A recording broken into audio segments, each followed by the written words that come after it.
അമ്മയുടെ പ്രത്യക്ഷീകരണത്തിന്റെ ഈ അനുഗ്രഹവേളയിൽ ഞങ്ങൾക്ക് സാധിച്ചു തരുവാൻ കനിയണമേ. ആമേൻ. വിശ്വാസ പ്രമാണം.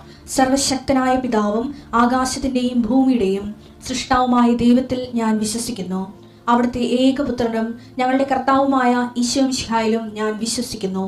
ഈ പുത്രൻ പരിശുദ്ധാത്മാവിനാൽ ഗർഭസ്ഥനായി കന്യകാമറിയത്തിൽ നിന്ന് പിറന്ന് പൊന്തിയോസ് പീലാത്തോസിന്റെ കാലത്ത് പീഡകൾ സഹിച്ച് കുരിശിൽ തറയ്ക്കപ്പെട്ട് മരിച്ച് അടക്കപ്പെട്ട് പാതാളങ്ങളിൽ ഇറങ്ങി മരിച്ചവരുടെ ഇടയിൽ നിന്ന് മൂന്നാം നാൾ ഉയർത്ത് സ്വർഗത്തിലേക്ക് എഴുന്നള്ളി സർവശക്തിയുള്ള പിതാവായ ദൈവത്തിന്റെ വലതുഭാഗത്തിരിക്കുന്നു.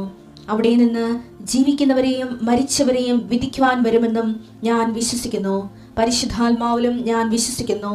വിശുദ്ധ കത്തോലിക്കാ സഭയിലും പുണ്യവാന്മാരുടെ ഐക്യത്തിലും പാപങ്ങളുടെ മോചനത്തിലും ശരീരത്തിന്റെ ഉയർപ്പിലും നിത്യമായ ജീവിതത്തിലും ഞാൻ വിശ്വസിക്കുന്നു. ആമേൻ. സ്വർഗ്ഗസ്ഥനായ ഞങ്ങളുടെ പിതാവേ, അങ്ങയുടെ നാമം പൂജിതമാകണമേ. അങ്ങയുടെ രാജ്യം വരണമേ. അങ്ങയുടെ തിരുമനസ് സ്വർഗത്തിലെ പോലെ ഭൂമിയിലും ആകണമേ. അന്നു വേണ്ടുന്ന ആഹാരം ഇന്ന് ഞങ്ങൾക്ക് തരണമേ. ഞങ്ങളോട് തെറ്റ് ചെയ്യുന്നവരോട് ഞങ്ങൾ ക്ഷമിക്കുന്നത് പോലെ ഞങ്ങളുടെ തെറ്റുകൾ ഞങ്ങളോടും ക്ഷമിക്കണമേ.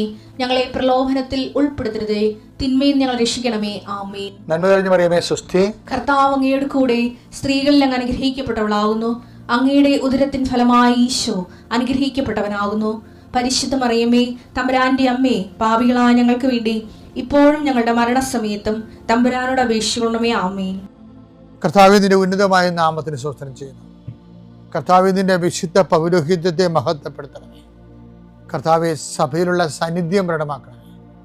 40 വർഷം ഞാൻ അർപ്പിച്ച കൃപാനയുടെ യോഗ്യതയാൽ കൃപാസ്ഥാനത്താറെ ജീവനോടെ പ്രത്യക്ഷപ്പെട്ട പരിശുദ്ധ അമ്മയുടെ മാധ്യസ്ഥത്തിലെ ഞാൻ മക്കളെ ആശീർവദിക്കുന്നു. ഈശോയെ, എവിടെയെങ്കിലും യാത്ര ചെയ്യുന്ന മുമ്പ് ഇതൊന്ന് കൂടിയിട്ട് പോണവരുണ്ട്. ഈശോയെ, അവർ മക്കളുടെ ഇന്നത്തെ മുഴുവൻ യാത്രകൾ ഞാൻ അങ്ങേക്ക് ഏൽപ്പിക്കുന്നു. കടകമ്പോൾ നടത്തുന്നവരെ ഓർത്ത് ഞാൻ വേദനിച്ച് പ്രാർത്ഥിക്കുന്നു. കർത്താവെ, കട പൊട്ടിപ്പോകാൻ പോണവരുണ്ട്, കടം കയറി മുടിഞ്ഞവരുണ്ട്, ജപ്തി നടപടി നേരിടുന്നവരുണ്ട്, മക്കളെ ഓർത്ത് വേദനിക്കുന്നവരുണ്ട്, മക്കൾ തെറ്റായ ബന്ധങ്ങൾ അകപ്പെട്ടു പോയവരുണ്ട്, മക്കൾ പല കാര്യം വിളിച്ചു പറഞ്ഞിട്ട് മാതാപിതാക്കന്മാർക്ക് സഹായിക്കാൻ പറ്റാത്ത രീതിയിലായിട്ടുള്ളവരുണ്ട്. എന്ത് ചെയ്യുന്നറിയാൻ നഷ്ടം ചെയ്യുന്നവരുണ്ട്, കേസകപ്പെട്ടവരുണ്ട്, പിരിഞ്ഞ് താമസിക്കുന്നവരുണ്ട്, ഐക്യപ്പെട്ട് ജീവിക്കാൻ ആഗ്രഹിക്കുന്നവരുണ്ട്.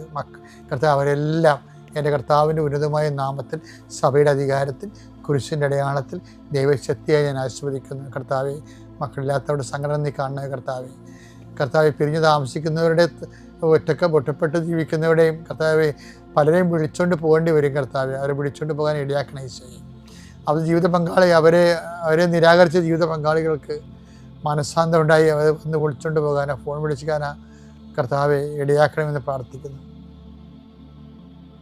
ഈശോ, ഒന്നും അസാധ്യമില്ലാത്തവനെ, അങ്ങനെ ഒരു നിമിഷത്തെ അഭിഷേകം കിട്ടിയാൽ അങ്ങയുടെ മക്കളെല്ലാം ഐക്യപ്പെട്ട് സ്നേഹപ്പെട്ടുള്ള ഈശോയെ, ഏതെല്ലാം മേഖലകളിലാണ് നിങ്ങൾ വിഷമിക്കുന്നത്, ഏതെല്ലാം വ്യക്തികൾ ഓർത്താണ് നിങ്ങൾ സങ്കടപ്പെടുന്നത്, ഏതെല്ലാം വിഷയം ഓർത്താണ് നിങ്ങൾ സംഭ്രമിക്കപ്പെടുന്നത്, ഭയപ്പെടേണ്ട, ഞാൻ നിൻ്റെ കൂടെ ഉണ്ടാകുന്ന അളിച്ചത് കർത്താവ് ഈ കുരിശിൻ്റെ ശക്തിയാൽ, എൻ്റെ പൗരോഹിത്യത്തെ 40 വർഷത്തെ കർത്താവിൻ്റെ ശുശ്രൂഷയുടെ യോഗ്യതയാൽ സർവോപരി കൃപാസ്ഥാനത്താരെ ജീവനോടെ പ്രത്യക്ഷയുടെ മാതാവിൻ്റെ മധ്യസ്ഥ നടന്ന ലക്ഷക്കണക്കിന് പ്രാർത്ഥനകളുടെ ശക്തിയാൽ പിതാവിൻ്റെയും പുത്രൻ്റെയും പരിശുദ്ധനാമത്തിൽ നിങ്ങളുടെ ഇന്നത്തെ ദിവസത്തെ ഈശോ തലങ്ങും വിലങ്ങും ആശീർവദിക്കട്ടെ.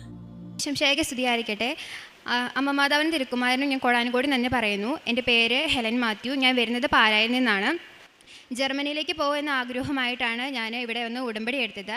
2024 ജാനുവരി 26 ഞാനിവിടെ വന്ന് ഉടമ്പടി എടുക്കുന്നത്. ഞാൻ 2023 +2 പാസ് ഔട്ടായ വ്യക്തിയാണ്. 2024 ജാനുവരിയിലാണ് എൻ്റെ കോഴ്സ് കഴിയുന്നത്. അതിനുശേഷം ഞാൻ 2024 ഫെബ്രുവരിയിൽ ഗൊയ്ത്തെ ബേസ് ചെയ്താണ് ഞാൻ പഠിച്ചത്. പക്ഷേ ECL എന്ന് പറയുന്നൊരു എക്സാം ഞാൻ ഫെബ്രുവരിയിൽ അറ്റൻഡ് ചെയ്തു. പക്ഷേ റിസൾട്ട് വന്നപ്പം ഫെയിലായിരുന്നു. പക്ഷേ ഒന്നുകൂടെ അറ്റൻഡ് ചെയ്യാമെന്ന് ഓർത്തിട്ട് വീണ്ടും മെയ്യിൽ ഡേറ്റ് എടുത്തു. റിസൾട്ട് വന്നപ്പം എഗെയിൻ ഫെയിലായിരുന്നു. അതിനുശേഷം ഞാൻ എക്സാമിൻ്റെ ഡേറ്റിന് വേണ്ടിയിട്ട് കുറേ വെയിറ്റ് ചെയ്തിരുന്നു. പക്ഷേ എനിക്ക് എക്സാമിൻ്റെ ഡേറ്റ് 1 വർഷമായിട്ടും കിട്ടുന്നുണ്ടായില്ല. പിന്നെ 2024 ലാസ്റ്റ് നവംബർ ആ ഒരു സമയത്താണ് പിന്നെ എനിക്ക് ഗൊയ്ത്തെ ബേസ് ചെയ്ത് എനിക്ക് ഡേറ്റ് കിട്ടുന്നത്. പക്ഷേ എക്സാം അറ്റൻഡ് ചെയ്തു, അതിനും എനിക്ക് പാസ്സാവാൻ പറ്റിയില്ല. കാരണം ഉടമ്പടി ഞാൻ നല്ല രീതിക്ക് ഉഴപ്പുന്നുണ്ടായിരുന്നു. അതിനുശേഷം ഞാൻ മാതാവിൻ്റെ അടുത്ത് പ്രാർത്ഥിച്ച് മാർച്ച് മാർച്ചിൽ 4 മൊഡ്യൂളിനും ഡേറ്റ് എടുത്തു. പക്ഷേ എനിക്ക് എല്ലാം അറിയാവുന്ന ക്വസ്റ്റ്യൻസ് തന്നെ ആയിരുന്നു എക്സാമിന് വന്നത്. ഉടമ്പടി തൈലവും കാര്യങ്ങളും ഒക്കെ ഞാൻ യൂസ് ചെയ്തിരുന്നു. പക്ഷേ വിശ്വാസത്തോടെ ആയിരുന്നില്ല. അങ്ങനെ റിസൾട്ട് വന്നു.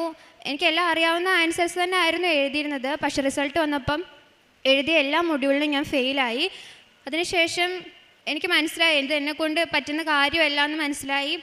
ജർമ്മൻ ക്വിറ്റ് ചെയ്യാമെന്നുള്ള ഇതിൽ വന്നപ്പോൾ ഒന്നുകൂടെ എൻ്റെ മനസ്സ് പറഞ്ഞു ഒന്നുകൂടെ എക്സാം എഴുതാം എന്ന് പറഞ്ഞു. അതിനുശേഷം ഞാൻ ഇവിടെ വന്ന് ജൂണിൽ എക്സാം എഴുതാൻ വേണ്ടിയിട്ട് അച്ഛനെ കാണാൻ വേണ്ടിയിട്ട് വന്നു. അച്ഛൻ ബ്ലെസ് ചെയ്തു. അതിനുശേഷം ഞാൻ എക്സാം എഴുതി. എനിക്ക് 1.5 വർഷത്തിന് ശേഷം ഒരു മൊഡ്യൂള് പാസ്സാവാൻ പറ്റി.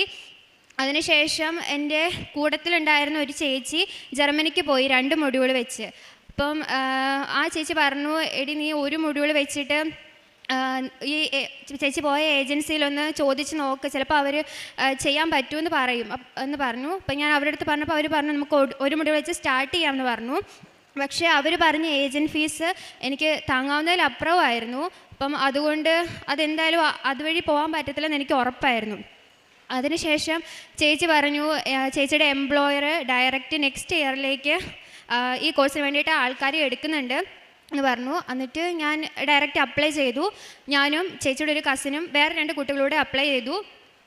എല്ലാവർക്കും റിപ്ലൈ മെയിൽ വന്നു. പക്ഷേ എനിക്ക് മാത്രം റിപ്ലൈ മെയിൽ വന്നില്ല. അവർക്ക് ഇൻ്റർവ്യൂവിനും ഡേറ്റ് കൊടുത്തു. അപ്പോൾ എനിക്ക് ഭയങ്കര സങ്കടമായി. എനിക്ക് എന്ത് ചെയ്യണമെന്ന് അറിയത്തുണ്ടായില്ല. ഞാൻ എന്നിട്ട് ജോസഫ് അച്ഛനെ കാണാൻ വേണ്ടിയിട്ട് ഇവിടെ വന്നു. ജർമ്മനിക്ക് പോകാനുള്ള തടസ്സം എന്ന് പറഞ്ഞ് അച്ഛനെ കണ്ടു. അച്ഛൻ ബ്ലെസ് ചെയ്തു. അച്ഛൻ പറഞ്ഞു എല്ലാം ശരിയാവൂടി മോളെ എന്ന് എൻ്റെ അടുത്ത് പറഞ്ഞു. ഞാൻ അതിനുശേഷം ആ ഒരു വിശ്വാസത്തിൽ ഇവിടുന്ന് ഇറങ്ങി. അതിനുശേഷം എനിക്ക് 3 ദിവസം കഴിഞ്ഞപ്പോഴത്തേക്കിന് ആ ചേച്ചി എൻ്റെ അടുത്ത് പറഞ്ഞു, എടി നിനക്ക് ഇൻ്റർവ്യൂ പോലും ഇല്ലായിരുന്നു, പക്ഷേ നിൻ്റെ കോൺട്രാക്റ്റ് ആൾ അയച്ചിട്ടുണ്ട്, അത് 1 മാസത്തിനുള്ളിൽ നിനക്ക് കൈ കിട്ടും എന്ന് പറഞ്ഞു. അതേപോലെ തന്നെ 1 മാസത്തിന് ശേഷം എല്ലാവരെക്കാളും മുന്നേ കോൺട്രാക്റ്റ് എനിക്ക് കിട്ടി.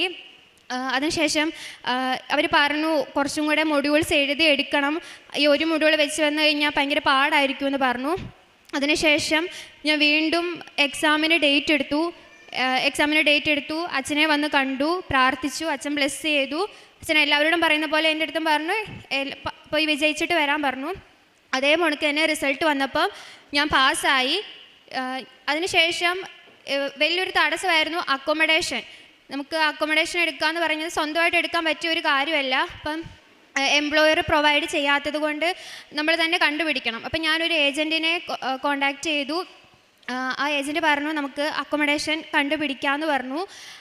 അതിനുശേഷം പക്ഷേ അവർ പറയുന്നത് ഞാൻ മെയ് ലാസ്റ്റാണ് അക്കോമഡേഷൻ ഫൈൻഡ് ചെയ്യാൻ വേണ്ടിയിട്ട് കൊടുത്തത്. അപ്പോൾ അവർ പറഞ്ഞു എനിക്ക് ഓഗസ്റ്റ് 1 കോൺട്രാക്റ്റിൽ ക്ലാസ് സ്റ്റാർട്ട് ചെയ്യുന്നത്. അപ്പോൾ ജൂണിലെയും ജൂലൈയിലെയും കോൺട്രാക്റ്റും റെൻറ്റും അതേപോലെ തന്നെ അതിൻ്റെ ഡെപ്പോസിറ്റും 1,55,000 മേലെ കൊടുക്കണമെന്ന് പറഞ്ഞു. അപ്പം അത്രയും പൈസ അഫോർഡ് ചെയ്യാൻ നമുക്ക് ഉണ്ടായിരുന്നില്ല. ആരും നമ്മളെ സഹായിക്കാനും ഉണ്ടായില്ല. ബാങ്ക് മൊത്തം കയറി ഇറങ്ങി. അതിനുശേഷം ഒരു ലോണും പാസ്സായില്ല. ലാസ്റ്റ് ഒരു ബാങ്കുകാർ ലോൺ തരാമെന്ന് പറഞ്ഞു. അവസാനം വരെ കൊണ്ടെത്തിച്ചിട്ട് അവർക്കും ഇത് തരാൻ പറ്റത്തില്ല. കാരണം ജർമ്മനി ആയതുകൊണ്ട് ഫ്രീ എഡ്യൂക്കേഷൻ ആയതുകൊണ്ടും ഇങ്ങനെ ഒരു കാര്യം അവർക്ക് പ്രൊവൈഡ് ചെയ്യാൻ പറ്റത്തില്ലെന്ന് പറഞ്ഞു. ഞങ്ങൾ വളരെയധികം വിഷമിച്ചു. ആരും സഹായിക്കാനില്ല. നമുക്ക് കോൺട്രാക്റ്റും കിട്ടി, ഇനി ഇങ്ങനൊരു അവസരം ഇനി കിട്ടിയെന്ന് വരത്തില്ല. അപ്പം മാതാവിൻ്റെ അടുത്ത് തീക്ഷ്ണമായിട്ട് പ്രാർത്ഥിച്ചു. പക്ഷെ എന്നിരുന്നാൽ പോലും അവരുടെ അടുത്ത് പറഞ്ഞു നമുക്കത് പറ്റത്തില്ലെന്ന് പറഞ്ഞ് അത് ക്യാൻസൽ ചെയ്തു ആ അക്കോമഡേഷൻ. അതിനുശേഷം വേറൊരു ഏജൻറ്റിൻ്റെ കൊടുത്തു. ആൾ ഒരു അക്കോമഡേഷൻ കണ്ടുപിടിച്ച് തന്നു. അത് നമ്മുടെ ഇവിടുത്തെ ഓഗസ്റ്റ് മാസത്തിലെ റെൻറ്റ് മാത്രം കൊടുത്താൽ മതി. അത് ഇവിടുത്തെ ഡെപ്പോസിറ്റും റെൻറ്റും കൂടെ 83,710 രൂപ കൊടുക്കണമെന്ന് പറഞ്ഞു. നമുക്ക് പൈസ ഒട്ടും ഉണ്ടായിരുന്നില്ല. പക്ഷേ എന്നിരുന്നാൽ കൂടി എൻ്റെ അമ്മയുടെ ചേച്ചി ഞങ്ങളെ സഹായിച്ചു. ആ പൈസ കൃത്യമായിട്ട് കൊടുക്കാൻ പറ്റി. ഇതിന് മുന്നേ തന്നെ 2 പ്രാവശ്യം ഞാൻ വിസയ്ക്ക് അപ്പോയിൻമെൻറ്റ് എടുത്തിരുന്നു. കാരണം പൈസ ശരിയാകും എന്നുള്ളൊരു വിശ്വാസത്തിൽ 2 തവണ ഞാൻ വിസയ്ക്ക് ഡേറ്റ് എടുത്തു. 2 പ്രാവശ്യം എനിക്ക് വിസയ്ക്ക് ഡേറ്റ് ക്യാൻസൽ ചെയ്യേണ്ടി വന്നു. കാരണം അക്കോമഡേഷൻ്റെ പേപ്പർ ഇല്ലാത്തത് കൊണ്ട്. അതിനുശേഷം ഈ റെൻറ്റ് കൊടുത്തു. അത് അവർ 2 ദിവസത്തിനുള്ളിൽ പറഞ്ഞു. വിസയ്ക്ക് വെച്ചതിൻ്റെ 2 ദിവസം കഴിഞ്ഞപ്പോൾ പറഞ്ഞു ഈ അക്കോമഡേഷൻ ഞങ്ങൾ ക്യാൻസൽ ചെയ്യുവാണ്. ജർമ്മനിയിലുള്ള ഒരാൾക്ക് തന്നെ ഞങ്ങൾ ഈ അക്കോമഡേഷൻ കൊടുത്തു. എനിക്ക് തരാൻ പറ്റത്തില്ല, എനിക്ക് അവിടെ താമസിക്കാൻ പറ്റത്തില്ലെന്ന് പറഞ്ഞു. അപ്പോൾ ഓൾറെഡി ഞാൻ വിസയ്ക്കും വെച്ചു, ആ അക്കോമഡേഷൻ വെച്ചിട്ട്. പിന്നെ എനിക്ക് ഭയങ്കര ടെൻഷനായിരുന്നു. അതിനുശേഷം എൻ്റെ ഏജൻറ്റ് എൻ്റെ കോൺട്രാക്റ്റിൽ നിന്ന് ഡയറക്റ്റ് എൻ്റെ എംപ്ലോയറെ വിളിച്ചിട്ട് കാര്യങ്ങൾ സംസാരിച്ചു. ഇങ്ങനെ അവർ പൈസ അവർ വെച്ചിരിക്കുകയാണ്, എനിക്ക് അക്കോമഡേഷൻ അവർ ക്യാൻസലും ചെയ്തു എന്ന് പറഞ്ഞു. പക്ഷെ എന്നിരുന്നാൽ പോലും ദൈവസഹായത്തിൽ ഞാൻ കൊടുത്ത പൈസ എനിക്ക് അവർ റീഫണ്ട് ചെയ്തു. അതേപോലെ തന്നെ മാതാവിൻ്റെ സാന്നിധ്യത്തിൽ എൻ്റെ എംപ്ലോയർ തന്നെ എനിക്ക് കുറഞ്ഞ റെൻറ്റിൽ ഒരു വീട് ഏർപ്പാട് ചെയ്ത് തന്നു. പക്ഷേ എന്നിരുന്നാൽ കൂടി എനിക്ക് ടെൻഷൻ എന്ന് പറഞ്ഞു കഴിഞ്ഞാൽ വിസയ്ക്ക് ഓൾറെഡി വെച്ചിരുന്നു. അപ്പോൾ അത് ക്യാൻസൽ ആവാൻ സാധ്യതയുള്ളൂ, കാരണം ഓൾറെഡി അവർ ക്യാൻസൽ ചെയ്തു അക്കോമഡേഷൻ. പിന്നെ വിസ വരാൻ ഭയങ്കരമായിട്ടും ലേറ്റായി. കാരണം എൻ്റെ ഫ്രണ്ട്സിനൊക്കെ 1 വീക്ക് 2 വീക്ക് കൊണ്ടൊക്കെ, എൻ്റെ ഫ്രണ്ട്സ് കൂടെ വരാതിരുന്ന ഫ്രണ്ട്സിന് 1 വീക്ക് കൊണ്ട് 2 വീക്ക് കൊണ്ടൊക്കെ വിസ വന്നു. കൊച്ചിയിൽ വിസയ്ക്ക് വെച്ച് കഴിഞ്ഞാൽ ഭയങ്കര ലാഗാന്ന് പറഞ്ഞതുകൊണ്ട് ബാംഗ്ലൂരാണ് വിസയ്ക്ക് വെച്ചത്. അപ്പം റിജക്ഷൻ ആണെങ്കിൽ കൂടി നമുക്ക് ഒന്നുകൂടെ വെക്കാം എന്നുള്ള ഇതിൽ ഇരുന്നു. പക്ഷേ 30 ദിവസമായിട്ടും എൻ്റെ വിസ വന്നിട്ടുണ്ടായില്ല. എന്നിട്ട് ഞാനിവിടെ 12-ാം തീയതി ഇവിടെ വന്ന് പ്രാർത്ഥിച്ചു, മാതാവേ എനിക്ക് ഇനിയും വെയിറ്റ് ചെയ്യാൻ പറ്റത്തില്ല, കാരണം എനിക്കത് റിജക്ഷൻ ആണോ എന്ന് പോലും അറിയത്തില്ല. എനിക്ക് ഓഗസ്റ്റ് 1 ക്ലാസ്സും തുടങ്ങി. ഇനിയെങ്കിലും പോയില്ലെങ്കിൽ അവരെൻ്റെ കോൺട്രാക്റ്റ് ക്യാൻസൽ ചെയ്യും, എനിക്കിനിയും ടൈം ഇല്ലയെന്ന് മാതാവിൻ്റെ അടുത്ത് പറഞ്ഞു. കാരണം ഓൾറെഡി ഞാൻ +2 കഴിഞ്ഞിട്ട് 3 വർഷത്തോളമായി. അങ്ങനെ ഞാൻ മാതാവിൻ്റെ അടുത്ത് 12-ാം തീയതി വന്നിട്ട് പ്രാർത്ഥിച്ചു. 14-ാം തീയതി എന്തെങ്കിലും ഒരു അടയാളം എനിക്ക് കാണിച്ചു തരണമേന്ന് പ്രാർത്ഥിച്ചു. ഞാൻ 14-ാം തീയതി രാവിലെ കുർബാന കഴിഞ്ഞിട്ട് നൊവേന കൂടി ഇറങ്ങിക്കഴിഞ്ഞപ്പം എൻ്റെ ഫോണിൽ മെയിലിൽ അവർ മെയിൽ ചെയ്തു, എൻ്റെ വിസ അവിടുന്ന് ഡിസ്പാച്ച് ചെയ്തിട്ടുണ്ടെന്ന് പറഞ്ഞു. അതിനുശേഷം ഞാൻ ഇവിടെ 12-ാം തീയതി വന്ന് പ്രാർത്ഥിച്ചപ്പോൾ, ഇവിടെ ഫ്രണ്ടിലെ മാതാവിൻ്റെ രൂപത്തിൽ വന്ന് പ്രാർത്ഥിച്ചപ്പോൾ എനിക്ക് 17 എന്നൊരു പറയുന്ന സംഖ്യ എൻ്റെ മനസ്സിലിങ്ങനെ കാണിച്ചു തരുന്നുണ്ട്. പക്ഷേ ഞാൻ പറഞ്ഞ ഡേറ്റ് അതല്ലല്ലോ, 14 എന്നാണല്ലോ ഒരു ഇത്. ഞാൻ അവിടെ നിന്ന് പോന്നു. പക്ഷേ എനിക്ക് 17-ാം തീയതി എനിക്ക് ഡിസ്പാച്ച്ഡ് മെയിൽ വന്നു. അതിനുശേഷം 17-ാം തീയതി വിസ വന്നിട്ടുണ്ടെന്ന് പറഞ്ഞ് എന്നെ അവിടുന്ന് വിളിച്ചു കൊറിയർ സെൻറ്ററിൽ നിന്ന്. അപ്പം ഞാൻ മാതാവിനൊരു വാക്ക് കൊടുത്തിരുന്നു, മാതാവേ ഞാനാണെങ്കിൽ വിസ സെൻറ്ററിൽ നിന്ന് അവിടെ വെച്ച് ഞാൻ എന്തായാലും ഞാൻ തുറന്ന് നോക്കത്തില്ല, ഒരു ചാപ്പലുണ്ട് അവിടെ വന്ന് മാതാവിൻ്റെ സന്നിധിയിൽ ഇരുന്ന് മാത്രമേ ഞാൻ എൻ്റെ വിസ തുറന്ന് നോക്കത്തുള്ളൂ എന്ന് പറഞ്ഞു. ഞാൻ അവിടുന്ന് കൊറിയർ ഓഫീസിൽ നിന്ന് ചാപ്പൽ വരെ നടന്നു വന്നു. എൻ്റെ മനസ്സിൽ മൊത്തം ഭയങ്കര വേദനയാണ്, റിജക്ഷൻ ആയിരിക്കുമോ എന്ന് ഓർത്തിട്ട്. പക്ഷേ മാതാവ് ഇത്രയും അടയാളങ്ങൾ കാണിച്ചെന്ന സ്ഥിതിക്ക് ഒരിക്കലും റിജക്ഷൻ ആവത്തില്ല എന്ന് എൻ്റെ മനസ്സ് പറയുന്നുണ്ട്. അതിനുശേഷം ഞാൻ ചാപ്പലിൽ വന്ന് മാതാവിൻ്റെ സാന്നിധ്യത്തിൽ എൻ്റെ വിസ, എൻ്റെ കവർ തുറന്നു നോക്കി, എൻ്റെ വിസ അടിച്ചു വന്നിട്ടുണ്ട്. അങ്ങനെ എൻ്റെ 3 വർഷത്തെ കാത്തിരിപ്പിന് ശേഷം ഞാൻ ഈ ഓഗസ്റ്റ് 21 ജർമ്മനിയിലേക്ക് പോവുകയാണ്. കാരുണ്യപ്രവർത്തനങ്ങൾ പറഞ്ഞാൽ സ്റ്റഡി സംബന്ധിച്ച് എന്ത് ഡൗട്ട് എൻ്റെ അടുത്ത് ചോദിച്ചാലും ഞാൻ അവർക്ക് എൻ്റേതായ നോട്ട്സ് പ്രൊവൈഡ് ചെയ്യും. എന്തെങ്കിലും ഡൗട്ട് ഉണ്ടെങ്കിൽ വിളിച്ച് സംസാരിക്കും. അങ്ങനെ എല്ലാ കാര്യങ്ങളും ഞാൻ ക്ലിയർ ചെയ്യും. അതേപോലെ തന്നെ എന്നോട് ആരെങ്കിലും ഇപ്പം കൈ നീട്ടുന്നുണ്ടെങ്കിൽ, പൈസ വെച്ച് കൈ നീട്ടുന്നുണ്ടെങ്കിൽ, അല്ലെങ്കിൽ വയ്യാതെ ആരെങ്കിലും കാണുന്നുണ്ടെങ്കിൽ, ഫുഡില്ലാതെ വിഷമിക്കുന്നുണ്ടെങ്കിൽ ഇവർക്കൊക്കെ പറ്റുന്ന സഹായങ്ങൾ ചെയ്തു കൊടുക്കാറുണ്ട്. അതേപോലെ തന്നെ പ്രേക്ഷിത പ്രവർത്തനങ്ങളെന്ന് പറഞ്ഞാൽ ഞാൻ ഇവിടുന്ന് എല്ലാ മാസവും പത്രം വാങ്ങിച്ച് റോഡ് സൈഡിലും അല്ലാതെ ബസ്സിലിരിക്കുമ്പോഴും അല്ലാതെ ഇപ്പം ആരെയൊക്കെ കണ്ടാലും അവരെ പറ്റി, മാതാവിനെ പറ്റി മാക്സിമം എല്ലാ കാര്യങ്ങളും പറഞ്ഞു കൊടുക്കാൻ ശ്രമിക്കുന്നുണ്ട്.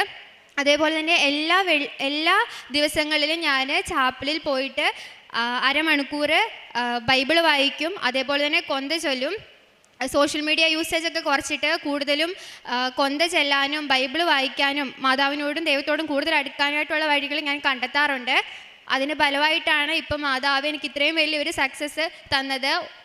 ഇനിയും കാലങ്ങൾ വെയിറ്റ് ചെയ്യണം എന്ന് ഓർത്തിരുന്ന ഒരു കാര്യമാണ് ഇത്. പക്ഷെ എന്നിരുന്നാൽ കൂടി മാതാവ് ഇത്രയും പെട്ടെന്ന് എനിക്ക് സാധിച്ചു തന്നു. മാതാവിനും തിരുക്കുമാരനും കോടാനുകോടി നന്ദി പറയുന്നു. Thank you.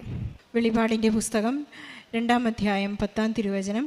നീ ഉടനെ സഹിക്കാനിരിക്കുന്നവയെ ഭയപ്പെടരുത്. നിങ്ങളിൽ ചിലരെ പിശാച് തടവിലാക്കിയിരിക്കുന്നു. അത് നിങ്ങൾ പരീക്ഷിക്കപ്പെടുന്നതിനാണ്. 10 ദിവസത്തേക്ക് നിങ്ങൾക്ക് ഞെരുക്കമുണ്ടാകും. മരണം വരെ വിശ്വസ്തരായിരിക്കുക. ജീവൻ്റെ കിരീടം ഞാൻ നിനക്ക് നൽകും. ഹെലൻ എന്ന ഈ മകളുടെ പ്രത്യക്ഷീകരണ സാക്ഷ്യത്തിൽ നിന്നും വലിയൊരു പരീക്ഷണ കാലഘട്ടമായിരുന്നു ഈ മകൾക്ക് ജർമ്മൻ ലാംഗ്വേജ് പഠിച്ചുകൊണ്ട് ജർമ്മനിയിലേക്ക് പോകാനുള്ള ഒരു സാധ്യത എന്ന് പറയുന്നത് 3 വർഷക്കാലത്തെ ഒരു നീണ്ട കാത്തിരിപ്പാണ്. അവിടെയൊന്നും ഈ മകൾ പ്രത്യാശ കൈവിടാതെ വളരെ വിശ്വസ്തയോടുകൂടി ഈശോയെ സ്നേഹിച്ചു, പരിശുദ്ധ അമ്മയോട് മധ്യസ്ഥ അപേക്ഷിച്ചു. മകൾക്ക് വളരെ കൃത്യമായി പറയാം, ഇത് not by merit but by grace എന്ന അടിസ്ഥാനത്തിൽ ലഭിച്ചിട്ടുള്ളതാണ്. ഈശോ കൊടുത്തതിന് ശേഷം നൽകിയിരിക്കുന്നത് ഓരോ തവണയും ഈ മകൾ വന്ന് ഓരോ പ്രോസസ്സിലും ബഹുമാനപ്പെട്ട ജോസഫ് അച്ഛൻ്റെ കൈവെപ്പ് ശുശ്രൂഷ സ്വീകരിച്ചതിന് ശേഷമാണ് മകൾ പോയി ഓരോ പ്രോസസ്സും കണ്ടിന്യൂ ചെയ്തത്. മോശയോട് പറഞ്ഞതുപോലെ, നീ നടക്കേണ്ട വഴി നിൻ്റെ മുഖത്ത് നോക്കി ഞാൻ നിനക്ക് പറഞ്ഞു തരും. അങ്ങനെ ഓരോ സ്റ്റെപ്പും ഈശോ തന്നെയാണ് ഈ മകൾക്ക് പറഞ്ഞു കൊടുത്തിട്ടുള്ളത്. ഒരു സുഹൃത്ത് ചേച്ചി വഴി ഈ മകൾക്ക് ഒരു പുതിയ വഴി തുറന്നു കിട്ടി എന്ന് ഇവിടെ ഏറ്റുപറയുകയുണ്ടായി. നമ്മുടെ എല്ലാ അസ്വസ്ഥതകളിലും പരിശുദ്ധ അമ്മ തന്നെ നമ്മോട് കൂടെ സഞ്ചരിക്കുന്ന ഒരു അനുഭവമാണ്. നമ്മുടെ കൂട്ടത്തിലേക്ക് ആരെങ്കിലും വരിക, അപ്രതീക്ഷിതമായി ആരെങ്കിലുമൊക്കെ നമ്മെ സഹായിക്കാൻ വരുന്നതൊക്കെ പരിശുദ്ധ അമ്മ തന്നെയാണ്. നമുക്ക് അത് പാതി വഴിയിൽ വിട്ടു പോകുന്നതല്ല. നമ്മുടെ എല്ലാ കാര്യങ്ങളും അവസാനിക്കുന്നതുവരെ അമ്മ നമ്മോട് കൂടെ ഉണ്ടായിരിക്കും. അതുകൊണ്ടാണ് ജനങ്ങൾ തന്നെ പരിശുദ്ധ അമ്മയെ ഇപ്പോൾ സഞ്ചാരി മാതാവ് എന്ന് വിളിക്കുന്നത്. നമ്മുടെ വീട്ടിലും അകത്തും പുറത്തും നമ്മുടെ ജോലി സ്ഥലങ്ങളിലും നമ്മുടെ യാത്രയിലുമെല്ലാം പരിശുദ്ധ അമ്മ നമ്മോട് കൂടെയുണ്ടെന്നാണ് ഈ ഓരോ സാക്ഷ്യങ്ങളും നമ്മെ ഓർമ്മിപ്പിക്കുന്നത്. അതുപോലെ തന്നെ ഇൻ്റർവ്യൂ പോലും ഇല്ലാതെ കോൺട്രാക്റ്റ് സൈൻ ചെയ്ത് കിട്ടുകയും അക്കോമഡേഷൻ വളരെ ഏറ്റവും നല്ല വളരെ ആയാസമായ ഒരു സ്ഥലത്ത് തന്നെ മകൾക്ക് കിട്ടാനുള്ള ചാൻസ് പരിശുദ്ധ അമ്മ ഏർപ്പാട് ചെയ്തു കൊടുത്തു എന്നുകൂടി മകൾ സാക്ഷ്യപ്പെടുത്തുന്നു. കാരണം നമ്മളെല്ലാവരും ചോസൻ, ഉടമ്പടിയാൽ നമ്മൾ തിരഞ്ഞെടുക്കപ്പെട്ടവരാണ്. ഒരു മലയാളി വിദേശത്തേക്ക് പോകുന്നുണ്ടെങ്കിൽ അത് വെറും ജോലിക്കോ അല്ലെങ്കിൽ സാമ്പത്തിക നേട്ടത്തിനു വേണ്ടി മാത്രമല്ല, ഈശോയെ പ്രഖ്യാപിക്കുവാനുള്ള ഒരു മിഷണറി ആയിട്ടാണ് നാം ഓരോരുത്തരും ഈ മലയാളിയെ ദൈവം തിരഞ്ഞെടുത്തിട്ടുള്ളതെന്ന് നമുക്ക് ഇന്നത്തെ ഈ കാലഘട്ടത്തിൻ്റെ സാക്ഷ്യങ്ങളിൽ നിന്ന് നമുക്ക് മനസ്സിലാക്കാം. അതുപോലെ തന്നെ ഈ പരിശുദ്ധ അമ്മ തന്നെ കൈവെപ്പിച്ച് നൽകിയ സാക്ഷ്യമാണെന്ന് ഈ മകൾക്ക് ഡിസ്പാച്ച്ഡ് വിസ ലഭിച്ചപ്പോഴാണ് മനസ്സിലായത്. 17 എന്ന ആ ഡേറ്റിൽ കൊടുത്തപ്പോൾ 7 അമ്മയുടെ കൈവെപ്പുള്ള നമ്പറാണ്. 7-ാം തീയതി, ഡിസംബർ 7-ാം തീയതി അമ്മ ഇവിടെ പ്രത്യക്ഷപ്പെട്ടപ്പോൾ ബഹുമാനപ്പെട്ട ജോസഫ് അച്ഛനോട് പറഞ്ഞത്, ദുരന്തമുണ്ടാകാൻ പോകുന്നു, പ്രാർത്ഥിക്കുക എന്നാണ്. നമ്മുടെ ജീവിത ദുരന്തങ്ങളിലെല്ലാം പരിശുദ്ധ അമ്മ നമുക്ക് വേണ്ടി മാധ്യസ്ഥം അപേക്ഷിക്കുകയും പ്രാർത്ഥിക്കുകയും നമ്മുടെ പ്രാർത്ഥനകൾക്ക് ഉടൻ പരിഹാരം നൽകുകയും ചെയ്യുന്നതിന് നമുക്ക് എപ്പോഴും ഈശോയോടും പരിശുദ്ധ അമ്മയോടും നന്ദി പറയാം. ജർമ്മൻ ഭാഷയും അതുപോലെ മറ്റ് ഭാഷകളും പഠിക്കുവാനും പുറത്തു പോകാൻ ഒരുങ്ങിക്കൊണ്ടിരിക്കുന്ന എല്ലാ മക്കളുടെയും തടസ്സങ്ങളെയെല്ലാം പ്രതിസന്ധികളെയെല്ലാം പരിശുദ്ധ അമ്മയുടെ മധ്യസ്ഥതയിൽ ഈശോയ്ക്ക് സമർപ്പിച്ചുകൊണ്ട് നല്ലൊരു കയ്യടിയോടെ ഈ സാക്ഷ്യം നമുക്ക് സമർപ്പിക്കാം.